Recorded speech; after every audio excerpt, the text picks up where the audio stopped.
한 주 동안 행복하셨습니까? 날씨도 좋고 여러 일에 있어서 우리의 마음과 우리의 생각이 더 이렇게 블링블링하고 찰랑찰랑하게 되기를 주님의 이름으로 축복합니다.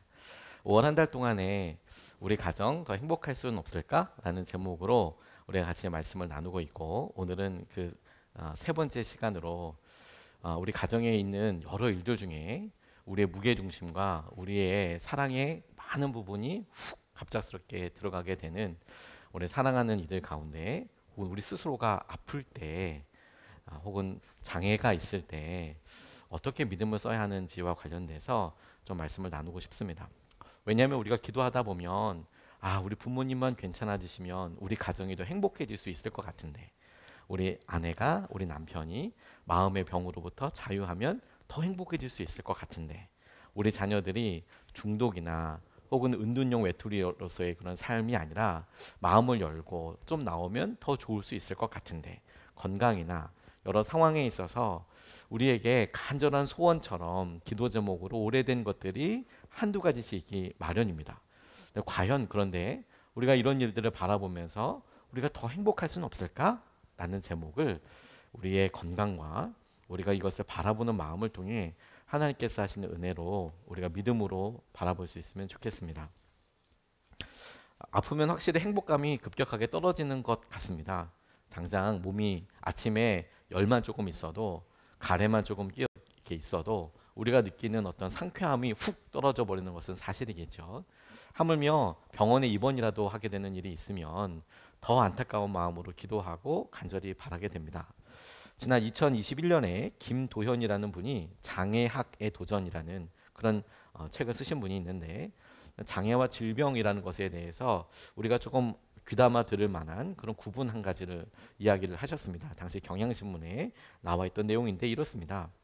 2000년대 이후서부터 장애학이라는 그런 새로운 부분, 전에도 장애라는 것에 대해서 어떻게 생각할지에 대해서 있었지만 이것을 일종의 학문과 연구로서 이렇게 살펴보는 시도들이 있었는데, 전통적으로 이 장애학에서는 질병과 장애를 구분해 왔습니다.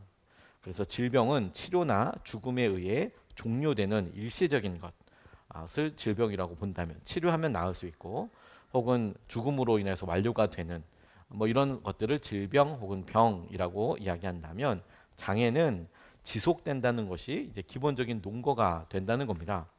그래서 장애는 질병과는 전혀 다른 그런 접근을 해야 된다, 이런 이야기겠죠. 예를 들어서 인간의 몸에 어떤 존재하는, 예를 들어서 파란 쪽이 어떤 장애를 입었다든지, 시각이 보이지 않는다든지, 계속 지속되는 이런 불편함에 대해서는 우리가 생각하는 감기 혹은 암 수술과 같은 여러 일들을 대할 때랑은 조금 다른 그런 마음의 태도가 필요한 것이죠. 오히려 이것이 잘 접근이 되지 않으면, 우리가 부모님을 위해서 사랑하기 때문에 기도하는데, 자녀를 위해서 사랑하기 때문에 매어 달리는데, 날마다 마음속에 실패감이 지속된다라는 그런 느낌을 들게 되는 것이죠. 나았으면 좋겠습니다 라고 하는데 여전히 뒤돌아보니까 똑같으시다 라고 이야기하는 것을 들으면 마음이 힘들고 어렵고, 그 다음 또 그렇고 그 다음 또 하다 보면 어느 순간에 우리 스스로 한계를 저버리게 되는 것이죠.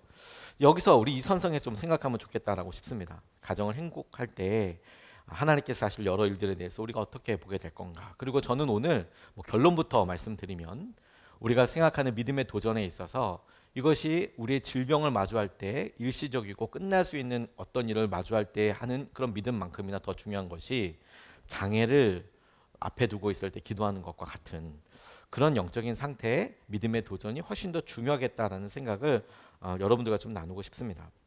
저희 아버지께서 뇌출혈로 쓰러지셨을 때 그날 저녁에는 사고처럼 혹은 질병처럼 수술을 앞두고 있으니까 그날 간절하게 기도하고 치유와 갑작스럽게 일어난 일에 대해서 고쳐달라고 기도했더랬습니다. 굳이 나눈다면 질병처럼 그날 어느 순간에 일어난 사건처럼 훅 다가왔어요.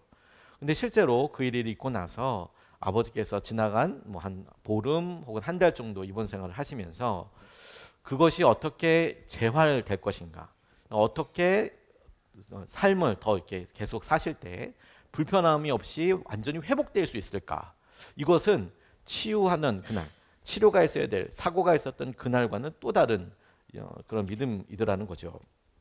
이것을 잘 전하는 것이 필요하다고 싶습니다. 예수님께서 베드로의 장모를 열병에서부터 고치셨죠. 질병을 치유하기도 하셨습니다. 근데 거꾸로 오늘 본문 말씀을 보면 전혀 다른 접근으로 이야기하고 계세요. 무슨 말이냐면 여러분 1절 말씀을 보면 오늘 이렇게 나와 있는데요. 예수께서 가시다가 날 때부터 눈먼 사람을 보셨다 이렇게 이야기하고 있습니다. 날 때부터 눈먼 사람은 병이 있는 사람인가요? 장애를 가졌다라고 봐야 할까요? 그러니까 우리가 눈이 멀었다라는 상황이나 우리의 삶의 불편함을 놓고 혹은 이 본문을 놓고 우리에게 적응할 때 우리가 만나게 되는 건강상의 불편함이나 아픔을 보고 주님께서 치유하셨다라는 부분에서 적용하는 것이 맞는 듯하지만 살짝 뭔가 조금 더 완벽한 적용이 안 되는 이유 중에 하나가 전 여기에 있다고 싶어요. 날 때부터 태어날 때부터 시각장애를 가지고 있는 사람을 병이라고 이야기하기에는 그렇죠. 오히려 그의 삶에 있어서 이와 같은 일들이 지속되고 그 지속되는 삶에 있어서 어떻게 믿음을 유지하며 살아갈지에 대해서 주목하는 것이 우리가 보기에도 더 상식적이지 않습니까? 저희 장모님께서 암으로 수술을 하게 되셨을 때를 떠올려 보게 되었습니다. 여러 성도님들이 참 많이 기도해 주셔서 저희가 큰 은혜를 입었습니다. 그래서 저희 장모님 수술도 잘 마치게 되셨고 지금도 이제 완쾌되셔서 이제 여러 건강적인 일들을 이제 챙기고 계시는데 그때 이렇게 보니까 저희 처가 형제들이 참 사이가 좋아요. 편안하고 굉장히 좋습니다. 보기에 부러울 정도로 참 좋습니다. 여러 이야기를 하다 보니까 정작 어머니께서 아프신 것은 큰 사건이고 안타까운 일임에 틀림없고 그건 변하지 않는데 그 가운데 일어나는 여러 역동들을 보니까 어머니 수술과 관련돼서 재정을 어떻게 십시일반할 것인지 어떻게 좀 우리가 더 편안하게 섬길 것인지 병원뿐만이 아니라 그 이후의 삶을 어떻게 챙기는 것이 더 좋을지 그걸 형제 사이에 조율하고 이야기하고 그리고 그 가운데 자신의 형편을 솔직하게 나누는 것들이 너무 중요한 과정이더라고요. 그리고 서로 살펴가며 시간을 내는 것도 중요하죠. 병원에 입원해 계신 기간 동안 혹은 퇴원하신 이후에 어떻게 어머니를 마주하고 함께 할 것인가 이것도 정말 중요한 이야기이죠. 그러니까 우리가 질병으로 생각하고 어떤 우리 가정에 생긴 어떤 사건과 이벤트처럼 이 일을 왔다고 볼 때 하나님 이게 치유되기를 원합니다. 하나님 이 일이 해결되길 원합니다 라고 접근하는 것은 당연한데 그것을 통해서 우리가 지향하고 나아가야 될 바는 다른 여러 삶의 구체적인 영역들과 관련이 있더라는 거예요. 우리가 우리 가정의 행복을 놓고 생각할 때에도 건강 혹은 누가 아프셔서 혹은 불편하셔서 라고 생각할 때 우리의 믿음을 그렇게 점검해 봐야 한다는 것이죠. 왜 낫지가 않느냐? 왜 언제까지 아프실 거느냐?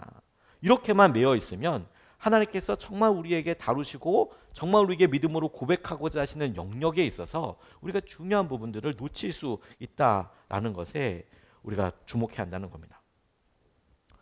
제자들이 바로 이런 관점에서 저는 질문했다고 싶어요.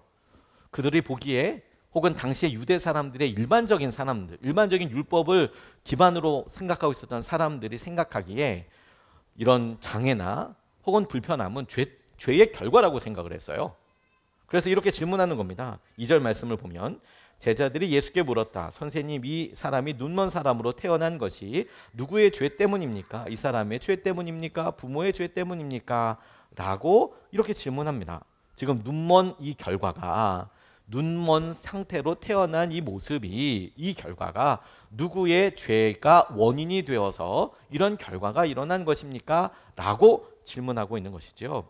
당시의 율법에 의하면 사람들이 불편하거나 아프거나 하는 것들이 그들의 죄와 관련된 것이다라고 가리키는 그런 구절도 있기 때문에 생각하는 겁니다. 근데 여러분 이것은 율법에 맞춰서 살아가는 사람들뿐만이 아니라 일반적인 믿음으로 살아가는 사람들이 자신의 고통과 어려움을 느낄 때 한 번쯤 생각해보는 굉장히 중요한 영역 아닙니까? 여러분들은 아플 때 혹시 이거 내 죄 때문 아닌가? 혹은 내 실수 때문이 아닌가? 이런 생각 안 하십니까? 저도 문득 내가 왜 이런 생각을 하고 있지? 깜짝 놀랄 때도 있고 저는 의외로 제 주위에 본인이 그렇게 된 것이 본인의 실수, 본인의 잘못, 본인의 죄로 인한 결과 때문이라고 생각하는 사람도 참 많이 봤고 뿐만 아니라 주위에 사랑하는 사람들이 아픈 것조차도 자신의 죄의 결과, 자신이 어떻게 했었어야 한다라는 후회 때문에 고민하고 매여 있는 분들을 많이 봐요. 제가 유명 대기업에 다니는 남편 따라서 일본에 간 한 여자 집사님을 이렇게 옆에서 같이 기도하면서 큰 도전을 받았던 적이 있습니다. 잘 풀려서 남편이 인정받아서 해외에 그렇게 머무는 주재원으로 가는 것이 참 좋은 기회라고 들었어요. 그리고 그런 주재원으로 가 있을 때 어느 나라로 가느냐도 참 중요한데 이분 같은 경우에는 일본으로 가게 되니까 당시 교사였던 이 여자 집사님께서 교사 내려놓고 아이들의 교육을 위해서 일본에 가면 당시에는 조금 더 좋은 교육 환경이 있지 않을까 이런 생각이 들어서 본인이 학교를 그만두고 애들을 아직 어릴 때 둘째는 아주 갓난아이처럼 아주 어렵고 한 두세 살, 서너 살 걸음마를 좀 배울 때이고 또 첫째 딸은 좀 커서 그래도 좀 뭐 유치원에도 좀 보내고 이렇게 할 수 있을 만한 나이였는데 어느 날 가서 있다 보니 큰 집을 얻을 수는 없으니까 자기 방 청소하고 이럴 때 아이 막내가 놀아달라고 이렇게 엄마를 칭얼칭얼 할 수 있잖아요. 그런데 대궐 일본 방은 다다미 방이고 하다 보니까 무릎 이렇게 꿇고 이제 엎드려서 다다미를 이렇게 쓸어내는데 걸레로 이렇게 쓸어내고 있는데 아이가 이렇게 옆에 이렇게 어그저 와서 기어와서 엄마한테 말을 태워달라고 그러는 거죠. 엄마가 이렇게 엎드려서 이 걸레질을 하고 있으니까 어린 아들이 보기에 그 등에 타면 재밌겠다고 생각을 했나 봐요. 어리니까 가능하죠. 지금 그러면 쫓겨나죠. 그렇죠. 엄마 허리 부러진다 생각을 할 텐데 아이가 아직 어렸기 때문에 엄마도 애가 얼마나 심심하겠어. 그러니까 아들을 등에 살짝 태우고 본인은 이렇게 할 때 좀 힘들지만 넓은 집은 또 아니니까 이렇게 바닥을 훔치면서 이렇게 좀 태워줬대요. 그런데 아들이 평소 때도 조금 이상하다, 좀 독특하다는 생각을 했지만 그날 너무 이분이 마음속 정말 찢어지는 마음으로 발견하게 됐는데 아이가 등에 탔는데 안 내려오려고 하는 거예요. 그리고 내려오려고 그러면 그렇게 울면서 떼를 쓰는 거예요. 태워달라고. 그러니까 여러분 엄마들이 잠깐 5분도 긴가요? 한 3분 정도 잠깐 이렇게 태워줄 수는 있겠지만 길어지면 힘들잖아요 엄마들도. 근데 그날 그 아이가 한 4시간을 그렇게 떼를 치는 거예요. 엄마 등에서 안 내려오려고 하더라는 거예요. 업어주는 것도 아니고 네 발로 이렇게 하고 있는데 바닥을 훔치고 있는데 근데 그 일을 통해서 아이가 좀 범상치 않다라고 생각해서 여러 검사를 하게 되고 어린 나이여서 간절한 소원을 가지고 아이가 좀 자라서 검사를 해보면 좀 나아지겠지, 좋은 결과 나겠지 이렇게 기다리다가 어느 정도 학령기가 돼서 검사를 좀 제대로 할 수 있는 즈음이 됐을 때 판정받은 것이 자폐였어요. 자폐. 근데 이분이 나중에 기독교 방송국에서 간증할 때 그 간증을 놓고 이제 서로 도와드리는 일이 있었는데 이분이 그런 말씀하시더라고요. 그 일이 생겼을 때 제일 자기를 괴롭히고 여전히 묶어서 힘들었던 것이 뭐냐면 내 죄 때문에 우리 아들이 이런 거 아닌가? 그게 제일 힘들었다고 하더라고요. 내 죄 때문에 내가 잘못 살아서 우리 아들이 이런 것 아닌가?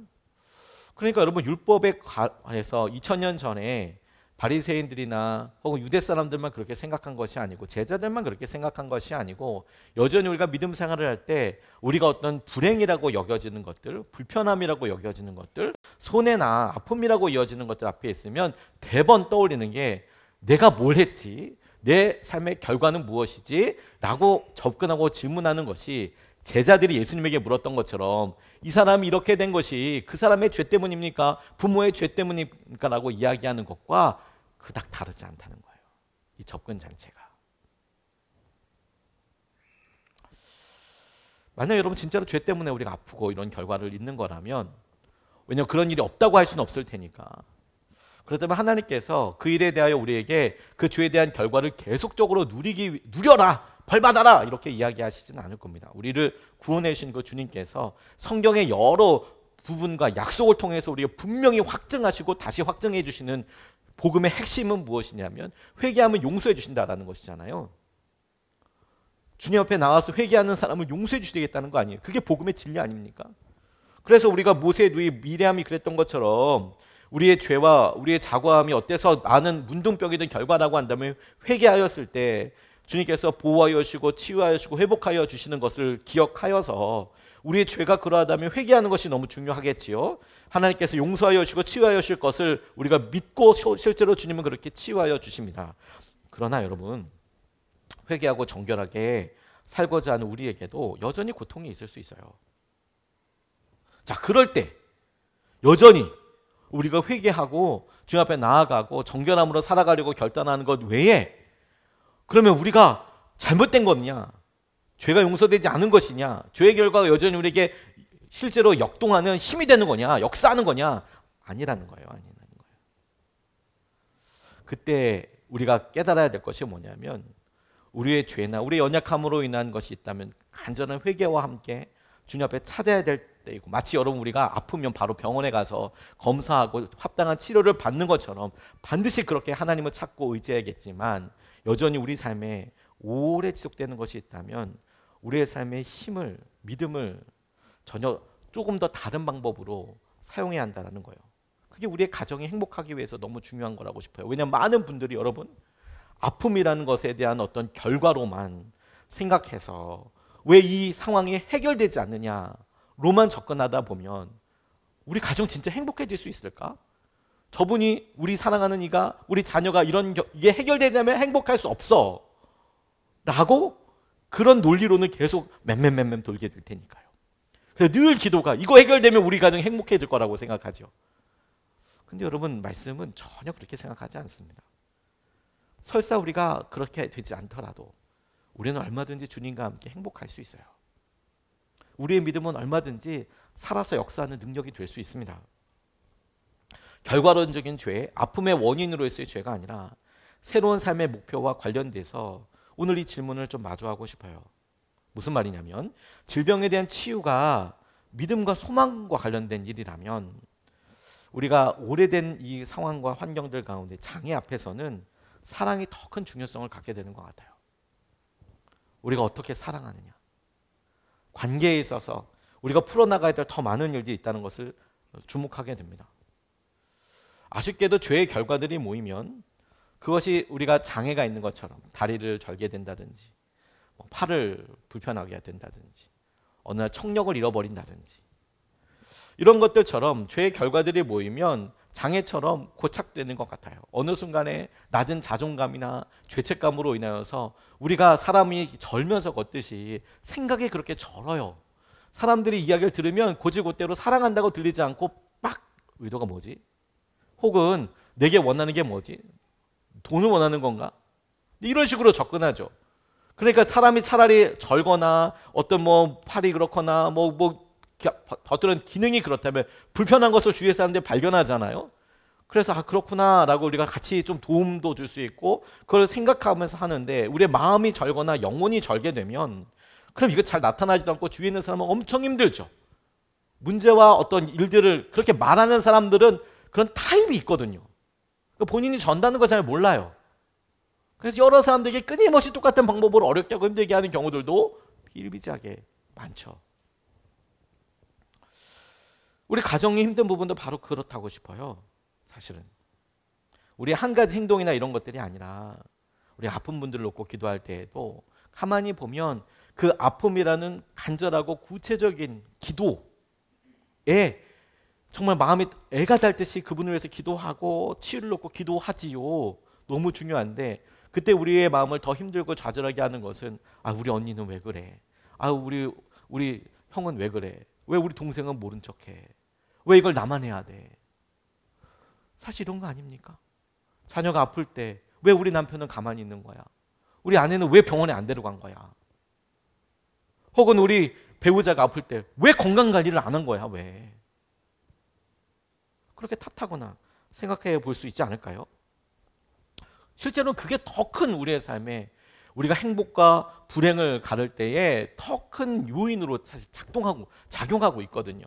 우리의 가정이 더 행복하기 위해서 봐야 될 것이, 우리가 할 수 없는 영역에 병이 치유되고 혹은 병이 나아지는 여러 영역에 있어서 도울 수 없는 한계들이 분명히 있거든요. 의사분들이나 가능한, 병원이 가능한 부분들에서나 가능한 영역들을 우리가 고민하고 있어야 될 게 아니라 정작 그 일을 마주하고 있는 우리가 어떻게 마주하고 왔는지가 사실 더 중요하거든요. 저는 우리에게 들어온 이런 마음과 특징들이 죄를 이해하는 것과 똑같다라고 앞서서도 말씀드렸습니다. 왜냐하면 해결도 딱 그와 같이 생각된다고 느껴지거든요. 죄가 우리 가운데 들어온 다음에는 이게 우리에게 이상하게 삶의 행동이나 상황으로 유전되듯이 지속되는 것 같아요. 그래서 어느 순간에는 부모님께 화를 내는 게 다반사가 되고, 배우자들한테 막 쏟아내고, 배우자에게 자녀들 닦아 세우고 몰아 세우고, 그런 일들이 한 번은 가책을 느끼는데 두 번, 세 번, 그리고 나중에는 원래 그래 이렇게 생각을 하게 되는 일이죠. 자, 그런 일들을 해결해야 된다는 거예요. 자, 그럼 여러분 이것을 생각해 보면 우리에게 들어온 이것을, 이 죄, 이 문제를 해결하기 위해서 건강처럼, 이것을 어떤 질병처럼 단순간에 해결할 수 있는 것으로 볼 것이냐, 아니면 장애처럼 이것을 어떻게 재활되고 어떻게 더 나아지는 삶으로 사아지게 할 것인가에 힘을 들 것인가를 이해하는 것과 똑같이 질문해 보면 이렇게 되지 않을까 싶어요. 어떻게 극복해야 하는지. 범죄한 사실에 대해서는 가급적 빨리 회개하고 마치 병원에 찾듯이 그렇게 해결하고, 근데 오래되었다면 삶의 우선순위를 점검해야 한다는 겁니다. 제자들의 시선은 누구의 죄 때문인가 이렇게 묻는 것은 죄를 결과로 보니까 일어나게 되는 일인데, 근데 주님은 오히려 그들에게 전혀 다른 말을 해주세요. 새로운 사명에 대해서 말씀하시고, 이것은 죄를 극복하기 위해서 죄라는 결과가 아니라 죄된 상황과 그 죄에 쩔어서 그 가운데 살아갈 수밖에 없는 우리들에 대해서 주님께서 말씀하시고 도전하신 방향이라고 그렇게 붙잡고 싶어요. 무슨 말이냐? 오늘 3절에서부터 7절까지 말씀을 보면 이렇게 나와 있습니다. 예수께서 대답하셨다. 이 사람이 죄를 지은 것도 아니요 그의 부모가 죄를 지은 것도 아니다. 하나님께서 하시는 일들을 그에게서 드러내시려는 것이다. 죄의 결과로서가 아니다. 하나님께서 하시는 일들을 그에게서 드러내시도록 하려는 것이다. 그리고 이어집니다. 우리는 나를 보내신 분의 일을 낮 동안에 해야 한다. 아무도 일할 수 없는 밤이 곧 온다. 내가 세상에 있는 동안 나는 세상의 빛이다. 주님 예수께서 이 말씀을 하신 뒤에 땅에 침을 뱉어서 그것으로 진흙을 개어 그의 눈에 바르시고 그에게 실로암 못으로 가서 씻으라고 말씀하셨다. 실로암은 번역하면 보냄을 받았다는 뜻이다. 그 눈먼 사람이 가서 씻고 눈이 밝아져서 돌아갔다고 이야기하고 있습니다. 주님께서는 오히려 사람들은 죄의 결과에 대해서 주목하고 있는데, 주님께서 이 분을 통해, 이 날 때부터 앞을 보지 못하는 사람을 통해 도전하시는 것은 하나님이 하시는 일에 대해서, 하나님이 하실 일들에 대해서, 하나님이 그를 통해서 행하고 계시는 일들과 앞으로의 과정에 대해서 주목해 보라고 이야기하고 계세요. 건강과 관련된 문제는 우리의 사랑과 관련된 일의 경우가 많습니다. 다시 한번 여러분, 건강과 관련된 문제는 우리의 믿음과 관련된 영역보다도 우리의 사랑과 관련된 일이 많아요. 진정 사랑하는 것과 관련돼서 형제들 사이에 다시 시간 쓰는 문제, 재정적인 우선순위, 두려움을 넘어설 때, 그럴 때 관계를 유지하고 더 깊이 나아가기 위한 여러 방법들, 사실 그런 데서 하나님의 일하심이 드러나거든요. 우리는 하나님의 일하심이 치유라는 한정적인 상황에서 드러나는 것만을 온통 보고 있지만, 오늘 예수님께서 그에게 말씀하실 때 저가 저렇게 눈이 먼 것이, 날 때부터 눈이 멀어서 태어난 것이 누구 때문입니까? 라는 질문에 하나님이 하시는 일을 드러내기 위해서 다라고 말씀하신 그 내용을 가만히 곱씹어서 적용해 보면 우리에게 일어난 일들의 결과로서가 아니라 그 일을 통하여 어떻게 하실 일들과 방향을 하나님께서 우리에게 도전하시고 이끌어 주시는 것이죠. 다시 말해서 여러분, 굳이 비교한다면 재활 과정이 더 중요한 거 아니겠습니까? 죄를 졌어요. 결과가 있어요. 그랬더니 그 결과가 만만치 않아요. 조심했었으면 사고가 안 나겠죠. 사고가 났어요. 장애가 생겼어요. 안 났으면 제일 좋겠죠. 근데 있었어요. 그럼 어떻게 합니까? 평생 후회하고 살아야 되는 겁니까? 아니죠. 우리 삶에 어떻게 더 나은 삶과 우리 삶의 여전한 목적을 위해서 어떻게 살아갈지를 생각하고 찾아가야 되는 것 아닙니까? 죄도 마찬가지죠. 안 했어야죠.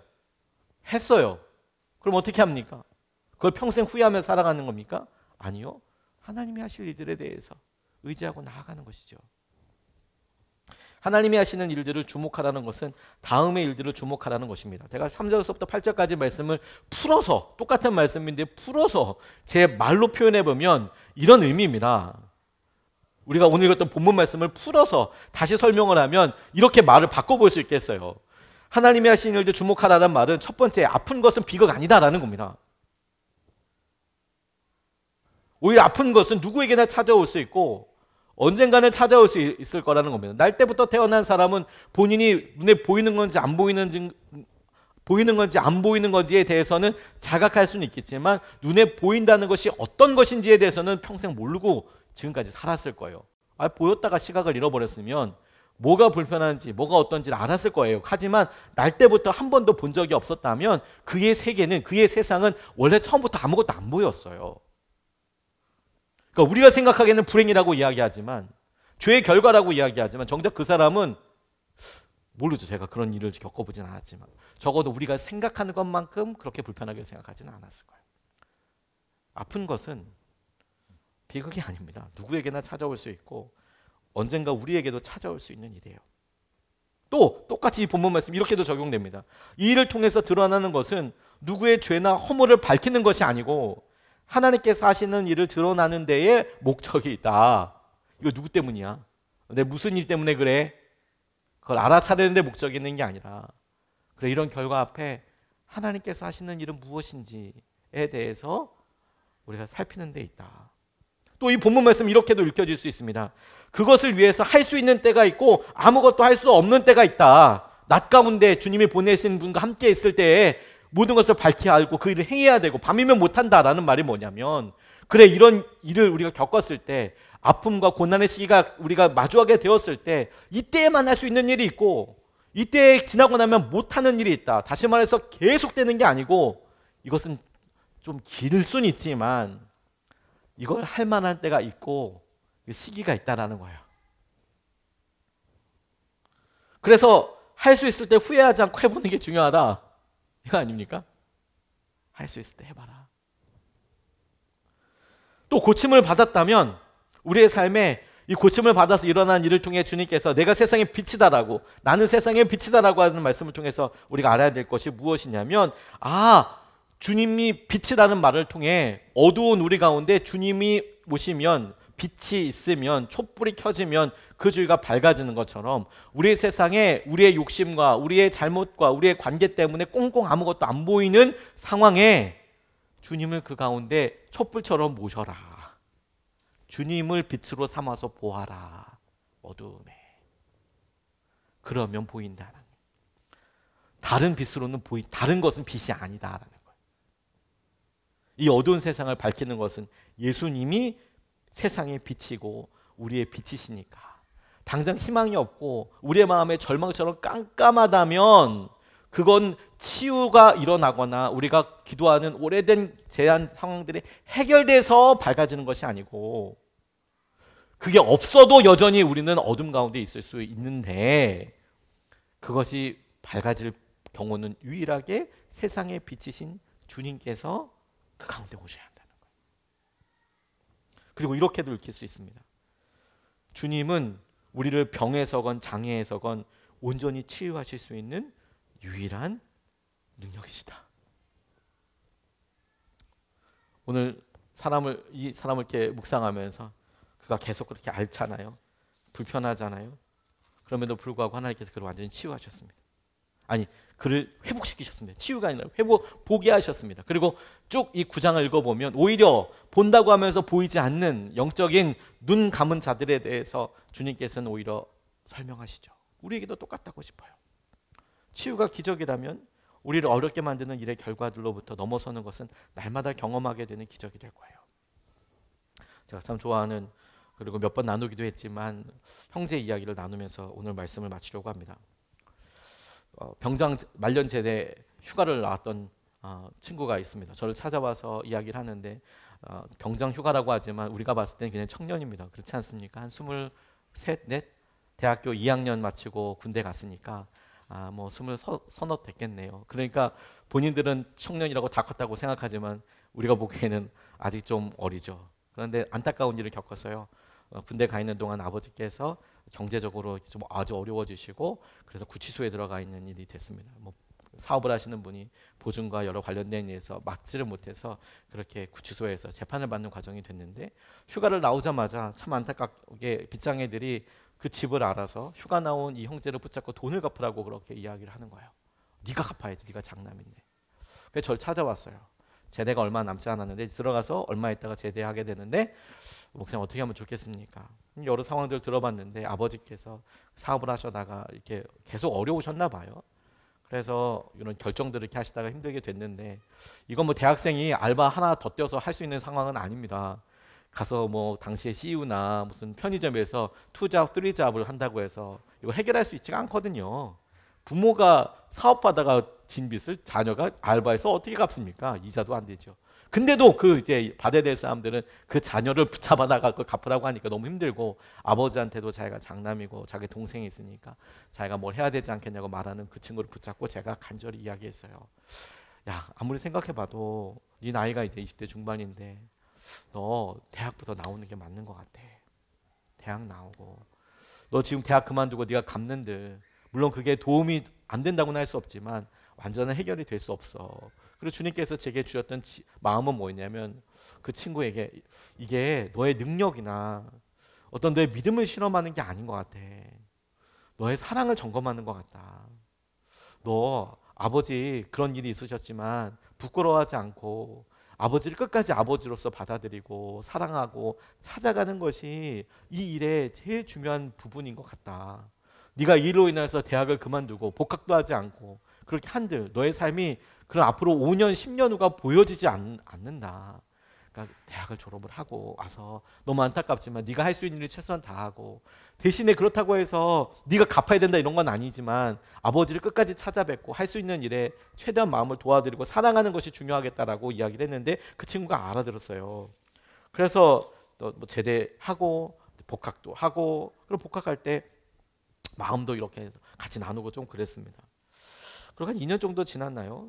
아버지가 그 사이에 구치소에서 또 여러 재판이 결정되면서 나오셨어요. 근데 이분이 평소 때 생활을 잘하셨나 봐요.